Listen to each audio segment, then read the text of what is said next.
Elle répète qu'il est marié. Elle affirme qu'elle l'a vu, qu'elle en est certaine. Elle pousse encore plus loin, imaginant des scénarios humiliants, parlant de confrontation, de honte publique. Chaque phrase est une lame, chaque mot creuse un fossé. Le jeune homme, lui, tente de se défendre, de comprendre d'où viennent ces accusations absurdes. Mais face à une conviction aussi forte, la logique semble inutile.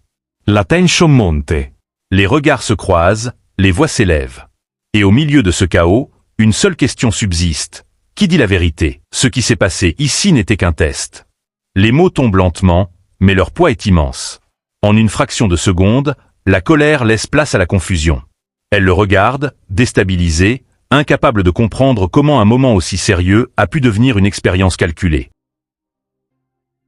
Non, ce n'est pas ça le vrai problème. Sa voix est posée, mais chaque mot est précis, réfléchi. Il ne revient pas sur la gifle, ni même sur l'accusation. Il va plus loin. Il parle de ce qui les attend. Il parle du mariage. Il lui explique que ce qu'ils viennent de vivre n'est rien comparé aux épreuves réelles qui peuvent surgir dans une vie à deux. Il insiste sur une règle essentielle. Ne jamais tirer de conclusions trop vite. Toujours vérifier.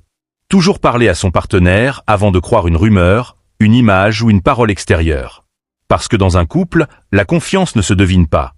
Elle se construit, elle se protège. Il élargit même son message. Ce n'est pas seulement pour elle. C'est une leçon pour les deux. Toujours écouter les deux versions avant de juger. Toujours prendre du recul avant d'agir. Car un mariage, ce n'est pas seulement de l'amour, c'est aussi de la maturité. Peu à peu, la tension disparaît. La sœur intervient avec légèreté, presque amusée, comme pour refermer cette parenthèse intense.